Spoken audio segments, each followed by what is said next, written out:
Hello, everybody. Happy Sundays. This is Horacio Jones with Streaming Sundays. Thank you for joining us on this beautiful Sunday here in downtown San Diego. Today, our special guest is Sara Abbas. She's a serial entrepreneur and a prolific writer, and she's going to talk about her book, Supremely Being. We'll get more into that when we get back with her. For now, we're going to have a word from our sponsor, Cinema Viva, and we'll be right back with Sara Abbas. Hold on.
Hey everybody, we're back with Sara Abbas. Thank you so much for joining us. It's been too long since we've seen each other. Yes, thank you for having me. My pleasure, Sarah. Here.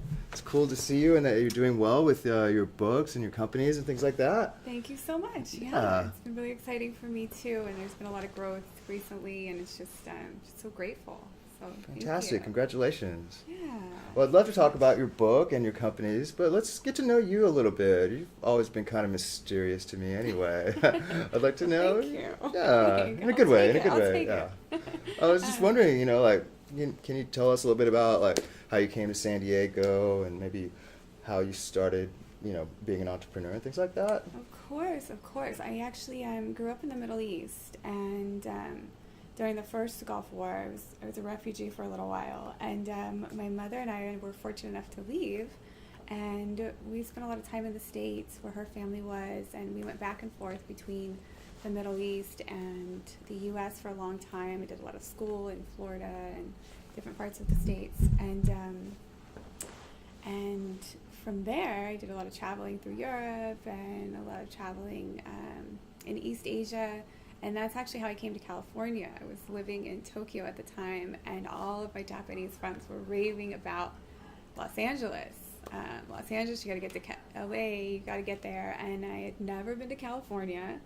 And so I moved out here to San Diego, sort of en route to LA. And I just fell in love with it. Such an amazing city. It's a really good energy for bringing things to life, new projects. Everyone seems to be really supportive of entrepreneurship, and don't seem to be as many naysayers here, per se. When you have a good idea, this is a good place for it to spiral into something bigger. So, how long have you lived in San Diego? Gosh, 14 years now. Oh my goodness. Oh wow, almost as long as I have. I think I've been here like 15 years. I got 1 year on you. All right. It's changed a lot, hasn't it? It's been amazing, especially downtown. There's, East Village is so cool. It's so hip. There's all these great ideas and apps, and yeah, and just right around the corner, they're going to build something called Maker's Quarter.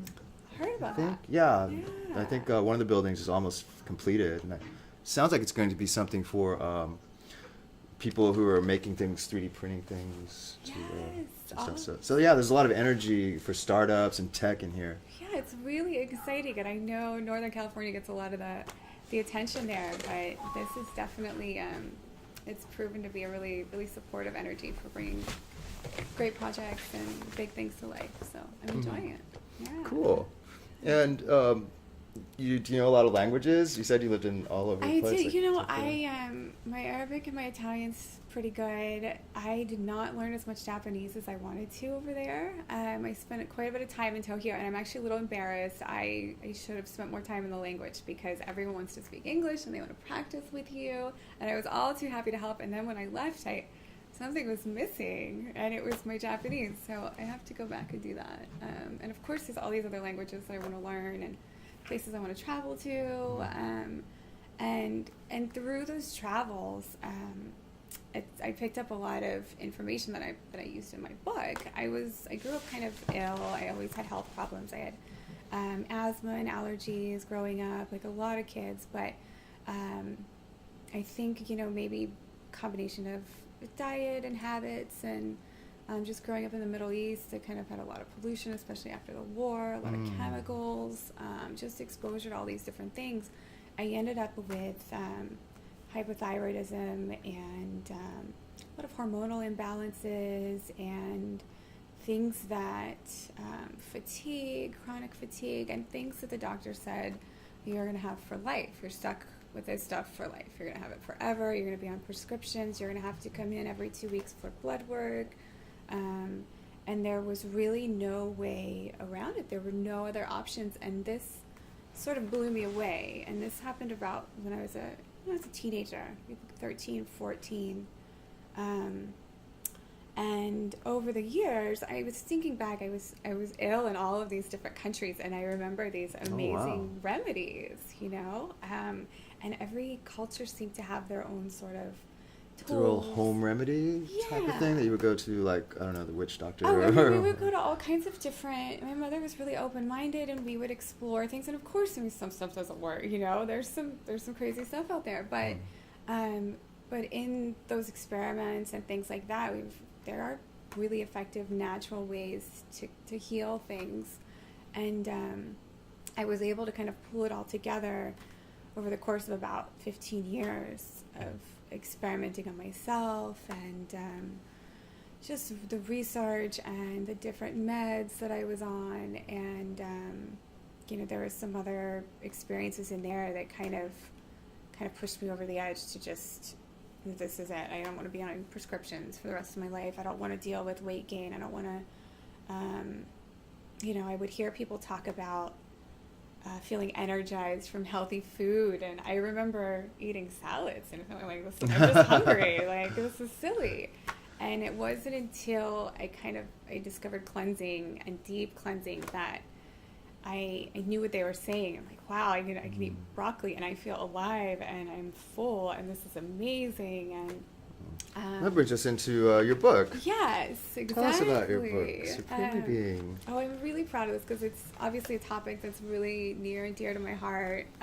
Health and toxicity, especially. There's so many toxic things in our environment, just breathing the air, right down to the air conditioner in our vehicles. There's chemicals in that. And I think pretty much everything's chemicalized and toxic. Yeah. I remember growing up, I think I ate natural food. Like I probably ate like real bananas and real rice and beans. That's awesome. Yeah, now it seems like everywhere you look, it's all GMO this. Yes. And it's so synthetic and artificial, and I don't know, maybe it's turning our DNA into synthetic artificial beings. Who knows? Who knows what it's doing to our DNA? Why are you doing this to us? For profit? Oh my goodness. And who I feel really bad about is like our parents' generation, like the TV dinner generation, when that sort of processed packaged stuff was almost glamorized. And I think that that generation especially has had a really hard time coming out of that mindset and the convenience and everything that was pushed on them. I just the food experiments and all of that. It's Yeah, I was really- thinking about that earlier. I was thinking about Chef Boyardee raviolis for some reason. Oh my goodness. And I was thinking, wow, those are so good. But I was also thinking, like, man, I bet people didn't know back when that first started, like, just what kind of crap they were putting in there, right? Keep it in a can forever. Oh my goodness. Yeah, that and Spam and all this canned stuff.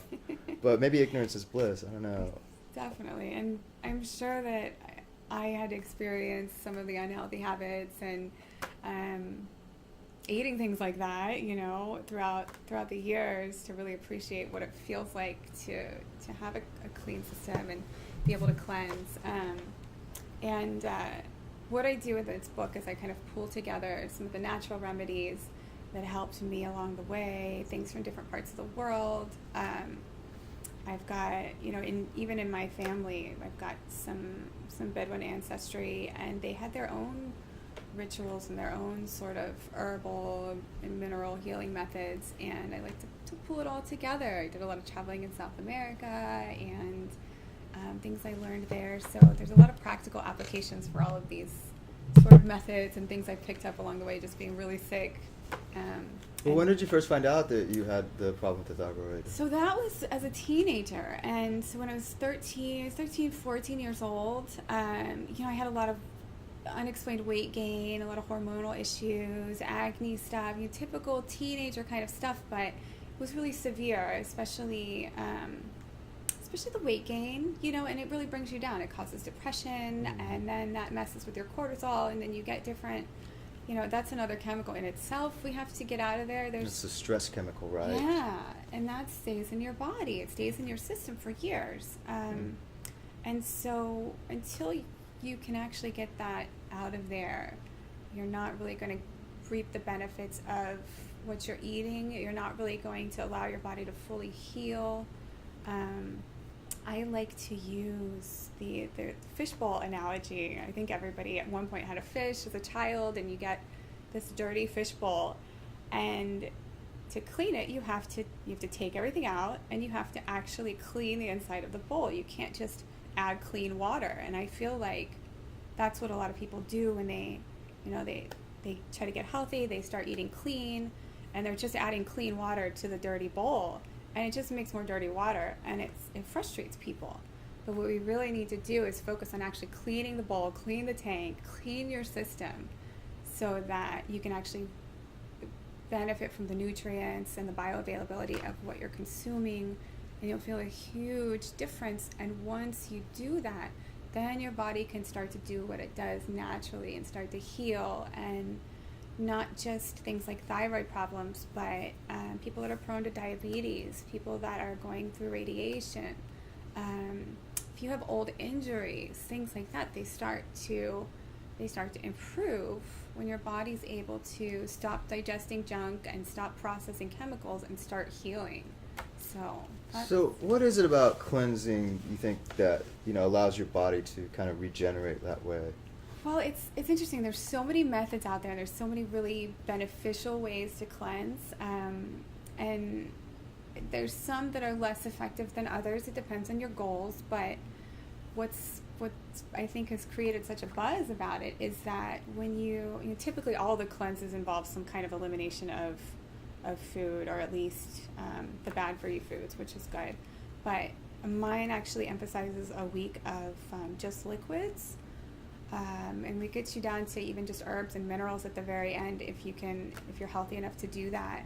And the benefit of that is when you're no longer breaking down food, when your body isn't going through the digestion process like that, then it has all of this power to work on healing the gut and healing the lining of the gut, and healing other injuries and other disease and imbalances in the body, and correcting things that may be off.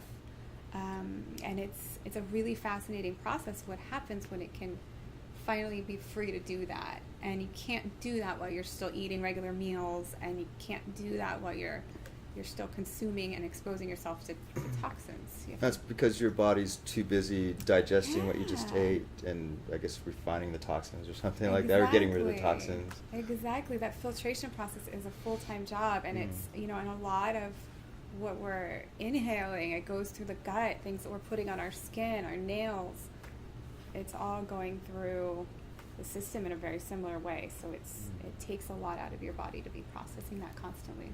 Now, is there a difference between cleansing and fasting, or are they the same term?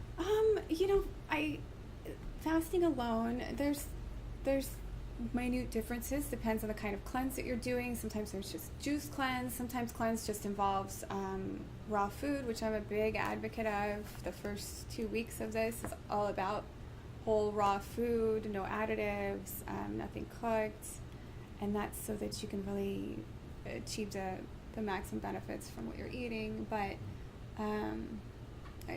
fasting, if you have to maintain, especially for me, I've got to run a couple companies and I've got people to manage and a lot going on that I want to accomplish, and it's really hard to do if you're just fasting. And so again, with those travels that I've did and different remedies and minerals around the world, I've found ways to naturally keep you going and naturally keep you functioning at your prime while you're doing this. And I think that's really key, that separates this maybe from your average fast or something like that, because you really want to be able to maintain. You want to be your best. You want to feel good while you're doing it. So. Now, any stories you'd like to relay to us about how you came up with the cleanse?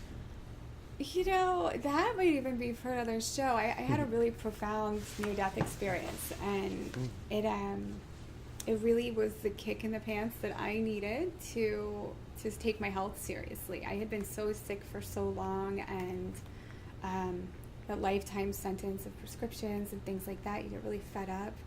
But I had figured out how to lose weight, and I had figured out you just cut the sugar out, and you cut down the calories. You do more working out than you're consuming calories. Is a very simple mathematics there, and it was something that I could figure out right away. But I wasn't healthy. I wasn't really that vibrant person that I knew that I could be, and so that experience actually woke me up and got me taking my health seriously. And now, everything, and sometimes it takes stuff like that. Sometimes we really need something really tragic or something really traumatic to happen so that we realize how precious this whole process of being here is. And that's a very near topic to my heart. So you mentioned you were on a lot of prescription medicine for several years. Yes. How is it now that you're not on the medicines? Oh my goodness, it's amazing. And I think even still, might still be the number one, don't quote me on this, but at one point Synthroid, which is a synthetic thyroid medication, was the number one prescribed prescription in America. And it wasn't the highest grossing in sales. I think there's some others like Humira that are really expensive, things like that, but it was the number one prescribed. And I couldn't help but think, maybe it's not us, and maybe it's our environment, maybe it's our foods, maybe it's everything else, maybe it's not just us being sick. There's got to be more to this, that it's affecting so many people. I actually did some experiments once I started to cleanse, and once I really figured out how to feel healthy and get healthy. I noticed, you notice when your hormones are balanced, you notice when your weight's on track, you notice when your thyroid starts to heal. You feel that in your body. And when I knew that was happening, it was incredible. And I actually played a little trick on my doctors, and I went in for my regular blood work, and I had already at this time stopped taking my Synthroid and all of this other stuff that I was on. And I went in, and my blood work was fine. And they're like, oh yeah, just keep writing these prescriptions, and everything's working well, everything's fine. Everything was great, and they just kept writing your prescriptions. They just kept going, and it blew me away, because with the prescriptions, things would fluctuate, and you feel sick and tired, and you never feel full. And they never thought to ask you if you were doing anything different? Oh no, they just write more prescriptions. Wow. And that's what they're supposed to do. It's not that they don't want to help you, it's just that's what they're taught. You think that's how they're trained to do? It's that, and part of it's the prescription companies have a lot of say in what gets trendy. It's like the industries. I used to work for UCSD Medical Center and UNT Health Science Center, and I remember attending some events like really lavish events for doctors, Yes. sponsored by some drug company, or they would even bring in like Absolutely. awesome lunches for them and their staff, during the day. Course. And that's just the tip of the iceberg. There's so much as far as incentives and subtle things that, even the best doctors may not even notice, but there definitely is a big push with those as to what gets prescribed. Yeah, it seems that a lot of people are catching on to that though, and Yeah. going towards the more healthy, natural, Oh my goodness. alternative homeopathic treatments. Yes, it's so exciting. It's so exciting to see the documentaries that are coming out and the success stories. And like I said, everyone seems to have a different cleanse method that's working, which is awesome. If you're doing something that's working, that's exciting. That's what I want. And hopefully when people read this, Yeah, do you want to tell us a little bit about it? I mean, it says it lasts about 7 days. well, there's 3 different levels, and each level is 7 days. So it's about 3 weeks total. And it seems like a big commitment, but I try to sort of ease people into it. If you're already pretty healthy, if you're eating really clean, if you're already doing all raw food, maybe you can jump to level 2 and, just kind of get to the meat of it.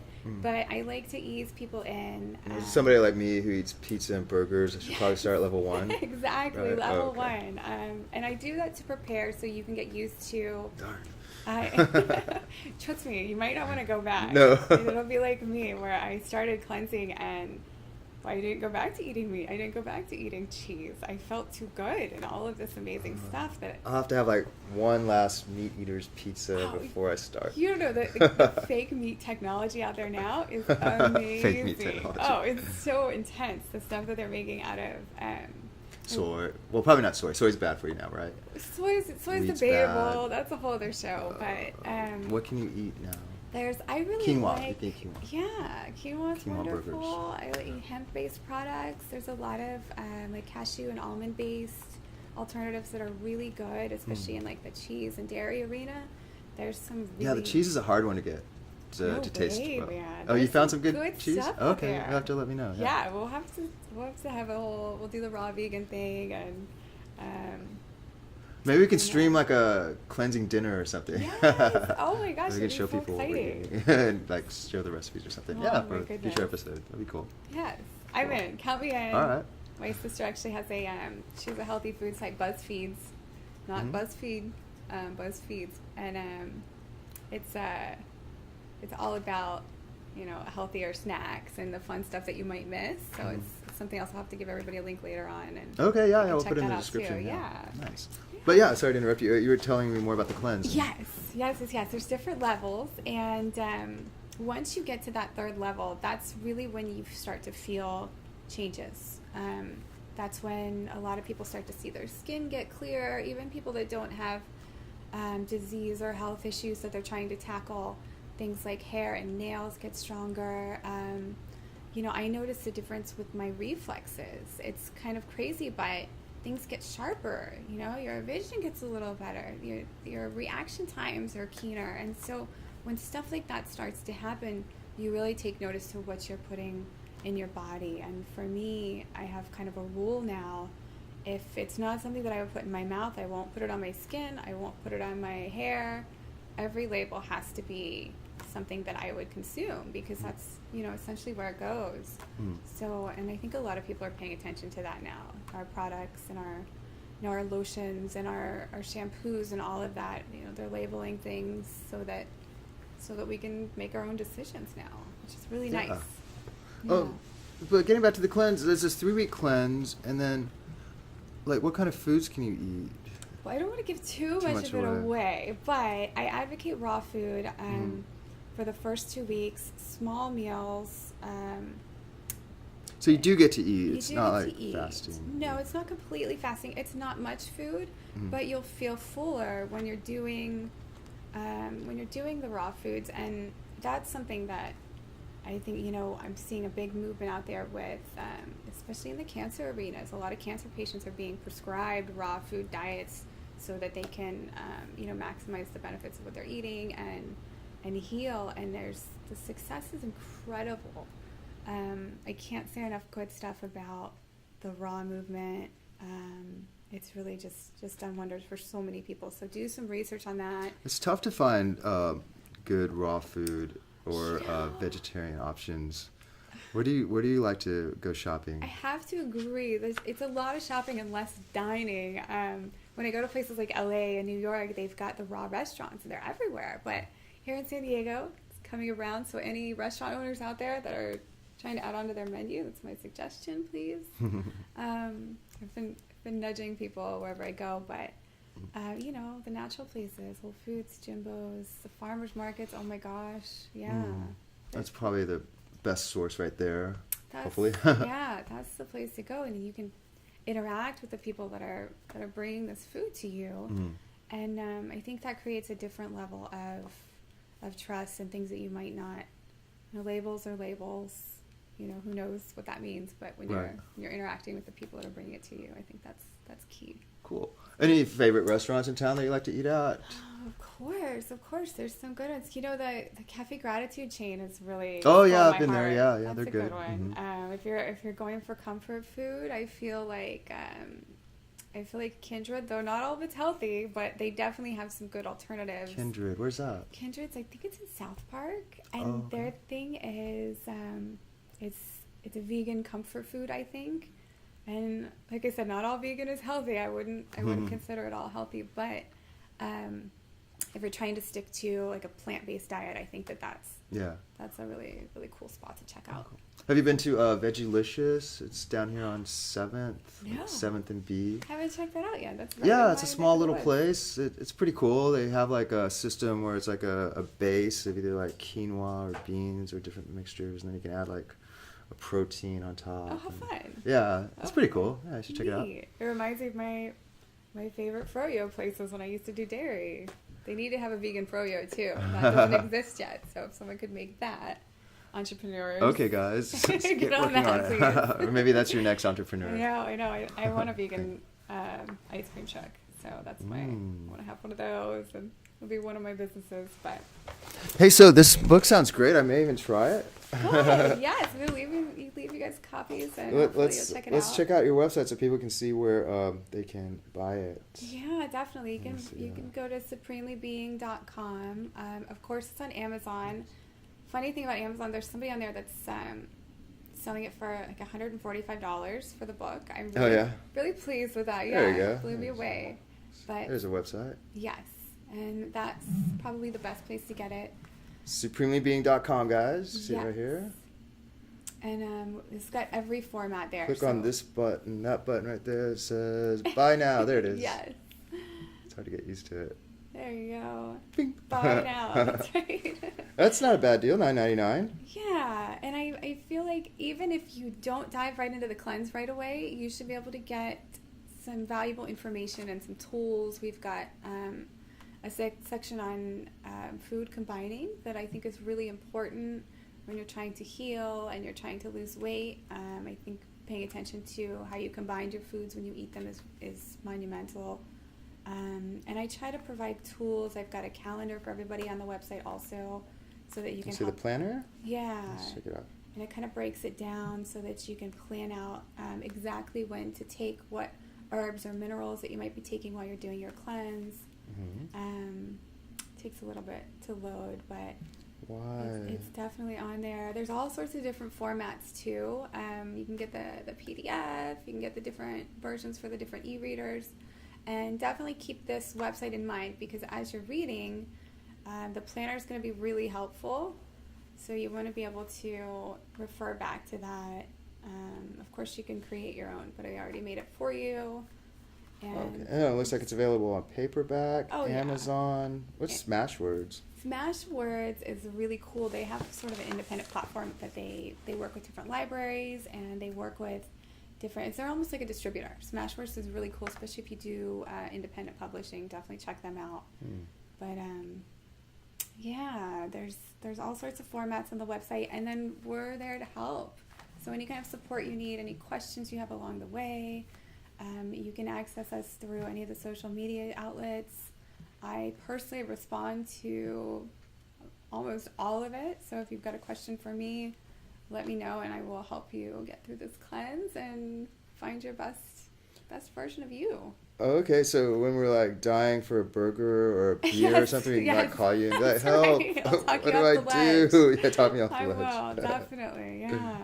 And there's good plant-based versions out there. I know Beyond Meat has a burger that's like sweeping the country by storm.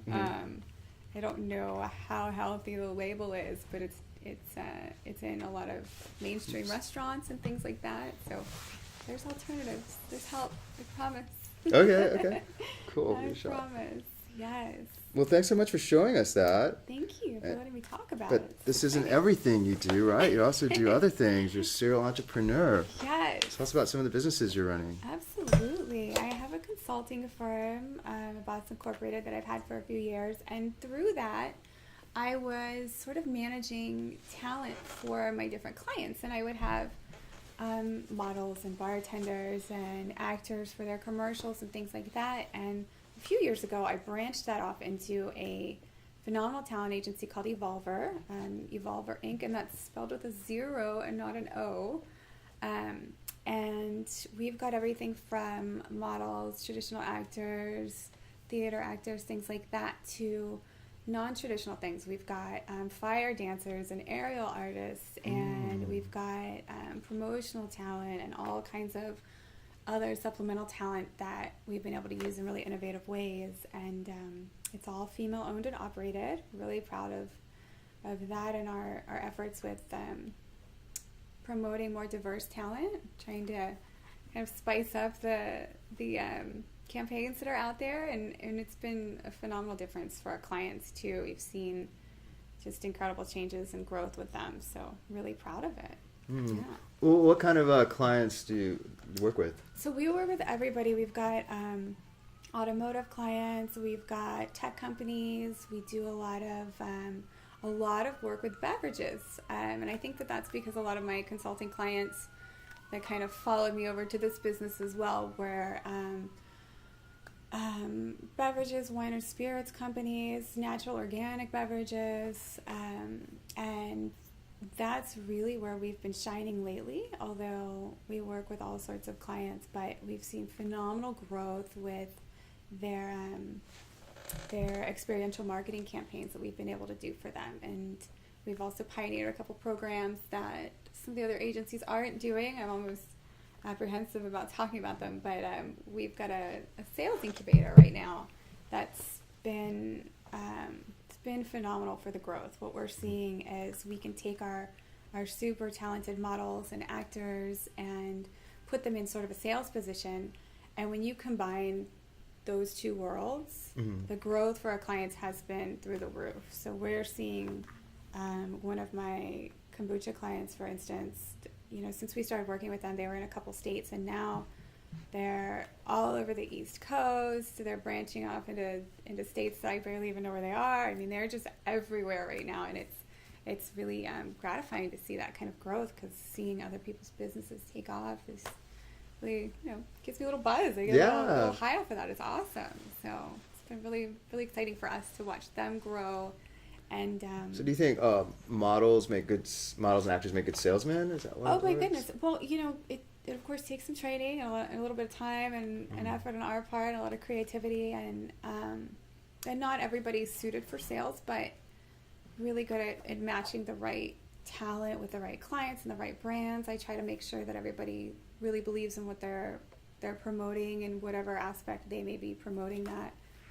Whether it's through a traditional print campaign, or if it's, hand selling or something like that, or at a festival, you definitely make sure that everybody's in the right place for their personality and their brands. So I've been really, really fortunate to have. And it's not just in San Diego; it's nationwide, right? Oh my goodness, yes! And we even have some talent in Australia and different parts of the Middle East. We've done some campaigns in Mexico, so we've got things going on all over the world right now. It's really exciting. Cool. Yeah. Let's just show people a little bit of the website. I would love that. Put it behind us. Beautiful. And let's see here. Something that I've really enjoyed with this company is sort of the artist empowerment. What I've noticed is that not everybody's able to sort of stand up and assert themselves as far as what they should be earning, a lot of these really experienced models and actors and musicians aren't, they're not the best at pinpointing what they should be making. And that kind of breaks my heart because it really perpetuates that starving artist scenario. And there's so much amazing talent that isn't being recognized, and they're not really making a living, and someone really has to kind of stand up for that. So it's been a really rewarding process for me to kind of see people, earning what they're worth, and also creating a lot of value for our clients. And yeah, here's some of your talent right here. Yeah, and there's actually some of our San Diego folks there too, which is really exciting. Like you're saying, they're all hot because everybody in San Diego's hot. It's true. I did say that. Don't tell anybody. I'm partial. I'm sure it won't get to their heads. But it is a beautiful city, and it's funny. In some of these tiny cities, Texas was sort of there's all these hidden gems there in these little cities, and these gorgeous people are just coming out of nowhere. It's amazing. So I've been really blessed to have an awesome team. There's some more of her talent. Really gorgeous people surrounding me in all these steps of the way. We like to.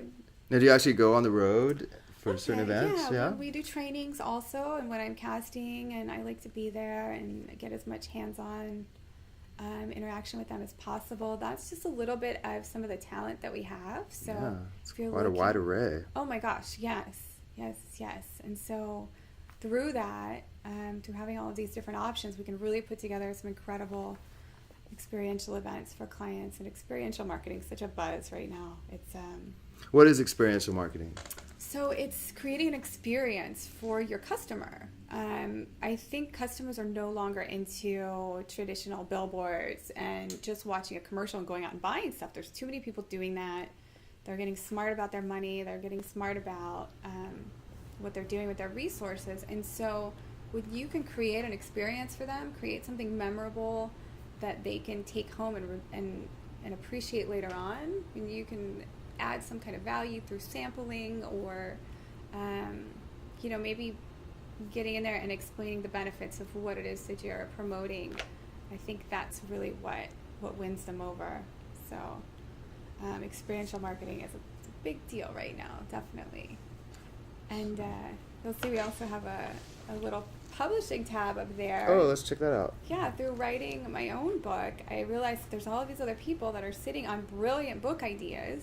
And so we created a publisher/press section of Evolver, and we highlight and help you publish nonfiction books, anything that really contributes to society. We want it to make a difference, so I'm very selective about what we put out there. But if you do have an idea of a book or a story that needs to be told that can help people, please let us know. We can help you get that out there and help you get it in the right place and get you selling your books.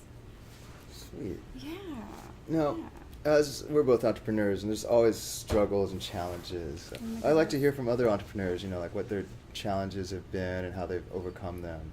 Anything that has happened with any of your businesses that you want to talk about? I mean, of course you make mistakes, and I think especially as my first company, I made a lot of mistakes. I aligned myself, and this was probably my biggest one, I aligned myself with clients that didn't really align with me. And so I was trying to really get behind these brands that I didn't believe in, especially when I was working with a lot of clients in the oil industry. And I remember I represented a company that was doing corrosion inhibitors, and even though it was a greener side of the industry, I was trying to clean it up, I was trying to make a difference in oil. The movement trended into fracking, and it was just something that I could not get behind, and the industry as a whole was really kind of wore me down. I couldn't, I knew the value that I could offer them, and I knew what I could do for my clients, but I just couldn't do it for some of these companies. And so I think that was my biggest mistake, was not being true to myself and not really aligning passion and purpose. And when you can do both of those things, oh my goodness, it's a world of difference. Everything just kind of falls into place, and it's a lot more, of course it's a lot of work, but it's a lot less stress and a lot less Yeah, I can imagine you actually feel good about doing it, whereas opposed to just doing something that you're not aligned with, you probably like don't want to do it. Yeah, it's really tough, even when it's even halfway there. You know, you're dabbling in an industry that you can get behind, but if it's not true to who you are, then it's not gonna take off like the other concepts. So, yeah. Now, as a talent agent, what do you look for submissions when people are submitting to you? Oh my goodness, I I don't want to sound cheesy, but it really is about personality. I really like to hire genuinely nice, charismatic people that that care. I want them to really care about what they're doing and what they're presenting. And there's a lot of gorgeous people that you can get to just stand around and to look nice in pictures, but what really sets us apart is not only are they really sharp and very well educated, but for the most part, everyone's really, they're genuinely nice people, and they really care about what they're representing, and that makes a big difference, to the point where we've actually started an influencer program for some of our more prominent models that are big on social media. We brought in also some bloggers and some authorities in certain industries, and we're able to utilize their talents to market more of our clients' products and things like that. So with all of this new and interesting talent that we bring in, we can create new and interesting ways to help our clients. So it's been amazing. It's been really exciting. Would you have any advice, or what advice would you give out there to somebody who's looking to get into modeling or acting and wants to try to get an agent? Oh my goodness. Don't stop, because I feel like there's so many times when I get great submissions and I just don't have a minute to hire more people in that area, or a number of things could be going on. I could be working on a book or something, and I miss a really good opportunity to bring on someone who's really talented. So it's not you, sometimes it's us. Don't give up on your submissions. If there's an agent that you really want to work with, go after them. Submit more than once. You never know, maybe someone else checked that email, maybe it could have gone to spam. Just keep at it, and really study the people that are doing what you want to do, the people that are where you want to be. Pay attention to them. Pay attention to what they're doing right. Pay attention to the kind of shoots that they're doing, the kind of photos that they take, all of that kind of posts they make on Facebook. Yeah, exactly. Yeah. It's really important, because then you'll know. Maybe if you're doing something differently, or you'll catch kind of mistakes of yours that can help you in the long run. So definitely kind of position yourself with some good mentors and keep at it. That's my advice. Do you think social media is really important for choosing who gets cast? It does play a role now. It does, especially when someone submits and you can, you only get a couple pictures, so you wonder, what's this person really look like, and you go and you can use social media and to kind of check up on people, and this happens all the time. So it's a good idea to have your social media at least a good representation of you, not necessarily edited or anything like that, but at least make sure that you are the person you want to be there, because that's what we're going to see too. In addition to your headshots, in addition to all of that, if someone sees you in a magazine ad, and you're featured, or your name is somewhere, or you're on our website or something, and then they go, people look, people research, it's all there. So just align with who you want to be, and again, be true to yourself. But yeah, it is important. It's definitely important to have the total package now, and it helps if you have influencers, or if you have sort of an influencer status, but it's definitely not necessary. That's good advice. Thanks for sharing that with us. Of course. We've only got a couple of minutes left, but I know you also mentioned to me that you have a new movie coming out, or a movie project that you're working on, right? Can you tell us a little bit about that? I'm so excited, and again with the chemical theme and the toxicity theme, there's an underlying chemical warfare theme in this movie. I'm creating a war movie about the first Gulf War. Again, another subject that was really, really dear to my heart. And my family and I experienced a lot during that, but also some of the other expats that were in the Middle East at the time, and some of the locals, of course. And it's an interesting twist on a non-military perspective of a war movie. So I think it's going to do really well as far as getting those messages across and telling some untold stories and hopefully make an impact. So I can't wait to bring that to life. And what is your timeline like?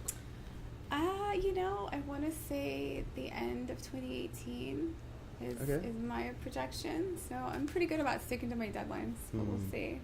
Cool. But definitely keep up with me on social media and things like that so you can kind of follow along and follow Supremely Being and follow Evolver Inc. And you'll be able to keep updated on all of the progress with the movie too from there. Awesome. Yeah.